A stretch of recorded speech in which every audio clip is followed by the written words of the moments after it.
100 to minimums.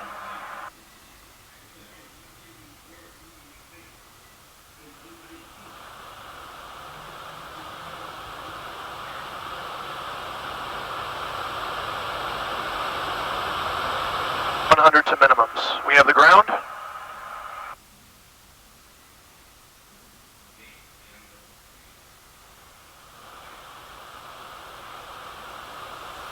Lights. Minimums. And runway in sight.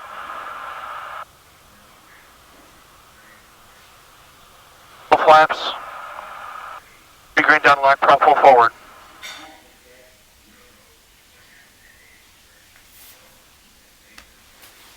Welcome.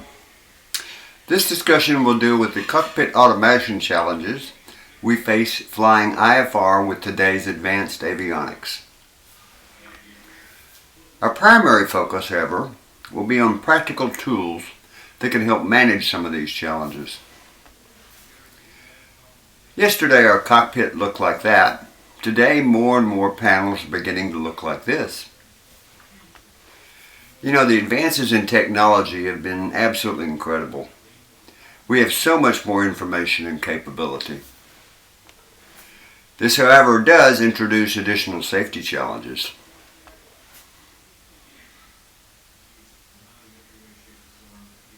Cute kid.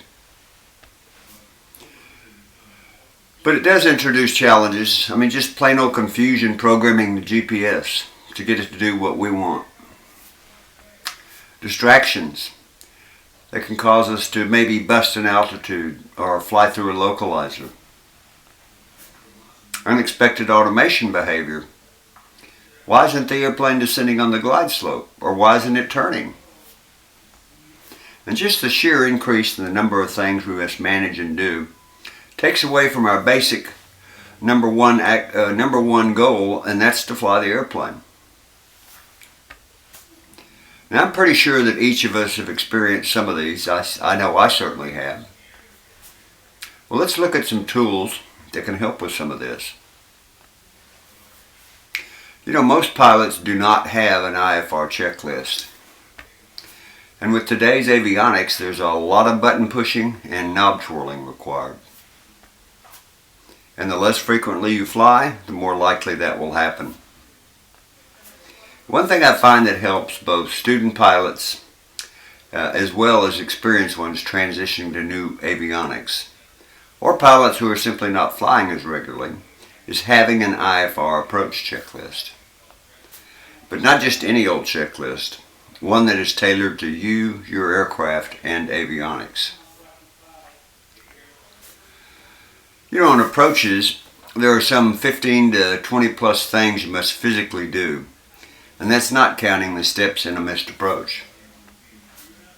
That's a lot of things to remember to do in the correct order and at the point in time you need to do them. Now, this checklist I'm about to show you is designed to give you a step-by-step procedure to accomplish the above. Now, this is a simple, very basic IFR approach checklist that works with most Garmin avionics and most GA autopilots. And with some small modifications, it will also work with the G1000 and the Avidyne GPS Navigators. Now, with all the different avionic configurations in each of your planes, there will be things you want to add or do differently. This checklist can be easily modified to accommodate that. Now, half the value of this is the checklist itself. The other half of the value is how easily and effectively it is used in flight, which I will show you a little bit later. Now, after the presentation, if you do want a copy of the checklist, I will send it to you via email. So there are 7 sections in this checklist. The approach briefing, common set of procedures for all approaches, the 4 basic approach types, and the missed approach. I want to quickly run through each of these to familiarize you with the checklist. Now, the first procedure in the checklist is the approach briefing, and there's nothing particularly new here. 30 to 50 miles out, you listen to your radars so you know what approach you're going to have to shoot. So then you'll review your approach plate, and then set up your radios, which includes both loading the approach into the GPS navigator and, to the extent you can, set your NavCom frequencies. For example, if you were shooting an ILS, you'd want to get the localizer frequency in the active window of Nav1, and you might want to put the tower and ground frequencies in COM2. Then you want to verify that the waypoints you've loaded in the flight plan match the approach plate and what you expect to fly. And just double check that your direction indicator matches your compass. And then, depending on your aircraft, just do whatever you need to with your fuel tanks to make sure you've got sufficient fuel for landing. Now, the second procedure here is a common set of procedures that apply to all the approaches. And you're going to get one of two things. You're either going to get vectors to final, or you're going to get a full procedure with a procedure turn, a hold in lieu of a procedure turn, or you're going to be cleared to a fix on the approach. Now, if you were told to expect vectors to final, as soon as you're told to fly heading XYZ, set your heading bug to the desired heading, select heading on your autopilot, then activate vectors to final on the GPS. Then your job is to get established on the final approach course inbound once you are cleared to join or cleared for the approach. Now, some avionics require you to turn off GPS roll steering if you have that. Here's a couple of examples, the Aspen and the DAC GPS heading switch there. So you need to add a line to the checklist that said, turn off GPS steering if engaged. Now, if it's a full procedure, you're cleared to a fix as soon as you're cleared to the initial approach fix or any intermediate fix. Go into the flight plan and go direct to that fix. And that automatically activates the approach.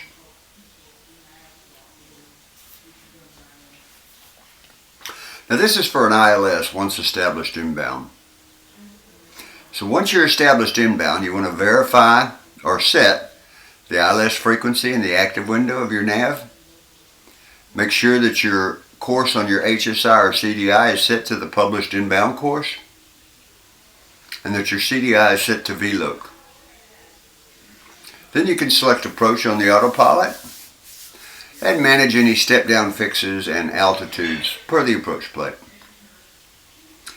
And just before beginning your descent on the glide slopes, do your pre-landing checklist, which for most of you will just be the GUMPS check. And then before landing, once you're visual, verify gear down, flaps down. Now, I want to make one point about this. A lot of pilots, when they first transition to this, they read the heading, the ILS approach, but they ignore the once established inbound. Just want to be clear, once established inbound, it means you do these things when you're established inbound on the published inbound course to the final approach fix.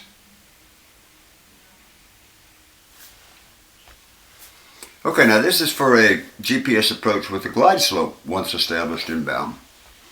And the first thing you want to do is check that what approach type you have, because that's going to determine what your minimums are. And if it were an LP or LNAV approach with no plus V, then you need to go down to that next procedure, because there will not be a glide slip on that approach. And then just do the following 5 things. I'll let you glance at that.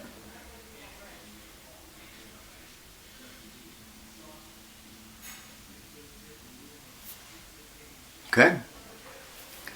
Now this is for a GPS approach with no glide slope once established inbound. First thing you want to do is check if the approach allows an advisory glide slope. So it'll say LP plus V or LNAV plus V. And if it does, you can just ignore the descent rate below and follow the glide slope. And then do the following 7 things. I'll let you look over that as well.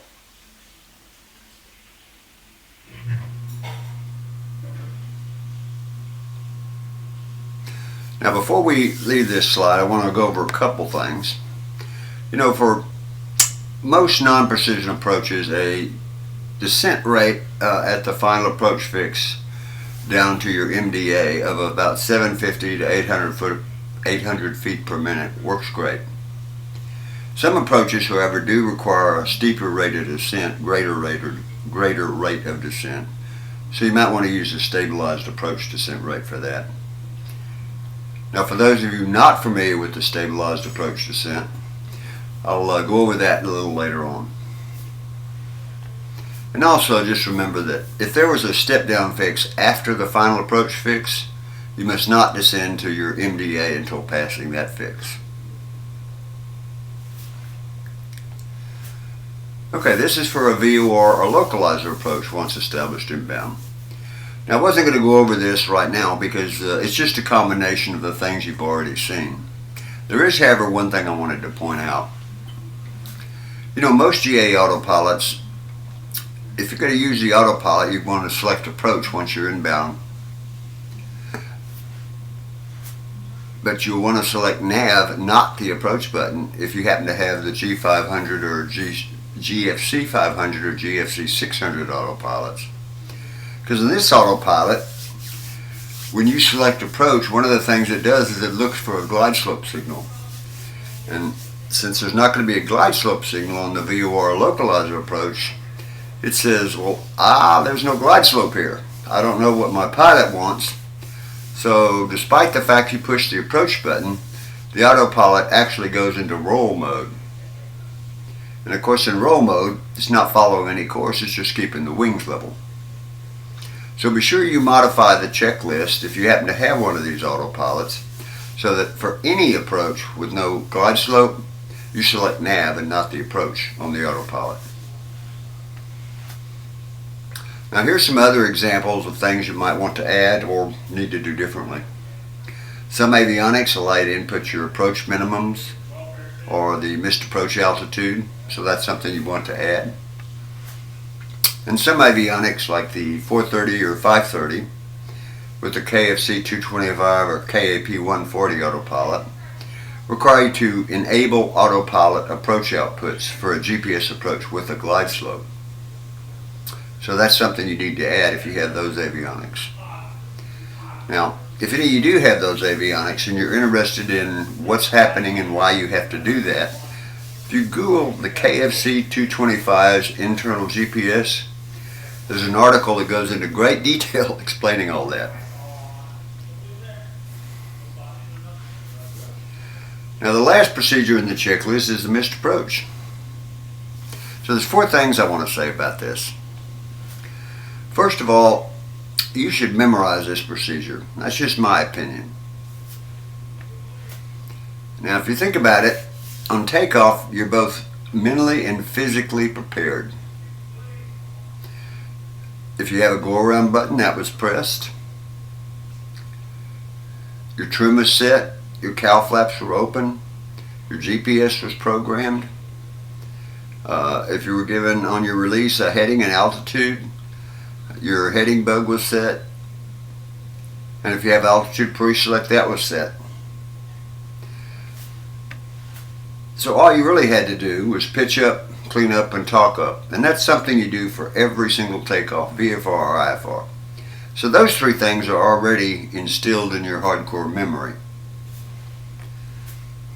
Mentally, however, you were not anticipating a miss. And physically you have all these things to do, plus follow the missed approach instructions. You know, the missed approach is a busy time, so the steps in this procedure should be committed to your hardcore memory, in my opinion. If you have a go around button, press it. Power up, pitch up, clean up, trim, open up, push up, talk up. Now the second thing I want to talk about is this thing I call the forgotten step. And that's this one. In the training environment, I have witnessed literally thousands of missed approaches. And not establishing a good, safe, consistent climb rate is one of the most frequent issues I have seen. You know, when you execute a miss, suddenly there's a lot of steps to carry out. You're close to the ground at a relatively slow airspeed, and you make massive power and configuration changes. Where your trim is at the missed approach point depends on a lot of factors. And when you apply full power, the aircraft will pitch up, seeking its trimmed airspeed. When you bring the gear and flaps up, that will also cause a pitch change.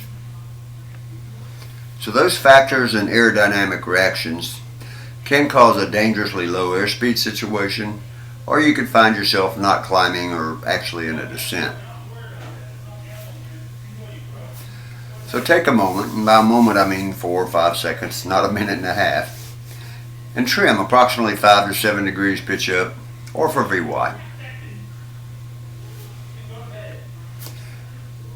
Third, it should be done in this order, again my opinion, but I will back that up with the old aviation axiom of aviate first, navigate second, and communicate third.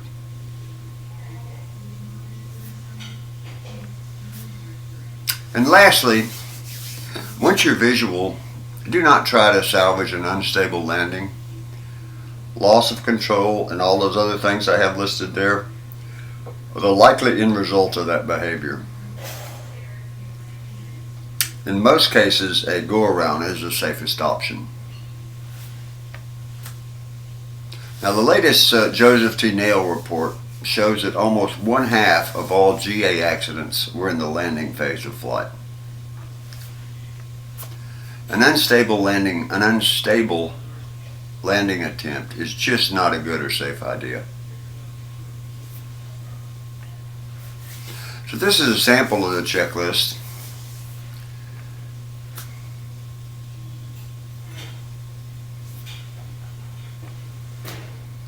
Now, over the last few years we've been using this. Me and the pilots that have been using it have discovered a couple things, so I want to share 3 tips with you. First, you ought to make a backup copy of this checklist in Notes on your iPad or iPhone. Once you've modified it and then verified the checklist is good, because if you happen to do something like mess up the checklist somehow or delete it like I actually did, you can quickly restore it. And do print the checklist off and put it in your aircraft. That way, if your iPad battery dies or the iPad overheats, you have a backup checklist to follow. And avoid being too prescriptive and adding too much detail to the checklist. Because this checklist is so easily modified, you can find yourself adding, well, unnecessary detail to the checklist. And that's something you should really avoid. The more detail you add, the more tasks you add, the more complex the checklist becomes, and that in itself can cause a distraction, which is certainly one of the things we were trying to avoid in the first place. So just remember the KISS principle. Keep it simple. Now, I do have a checklist for the Avidyne IFD GPS Navigators.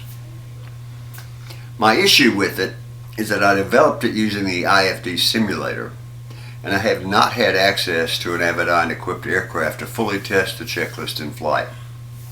It should work fine, but I would really like to vet the checklist in the air before I give it the green light. So if any of you are Avidyne users and you would be willing to work with me to test the checklist, please let me know. That would be greatly appreciated. Now, if you want this checklist, email me at that address. And if you receive the checklist before you fly an IMC, you must ensure that the checklist works with your avionics or modifies appropriate, and you must go up and practice in VMC conditions with an instructor or safety pilot to ensure that you understand and are proficient with its use.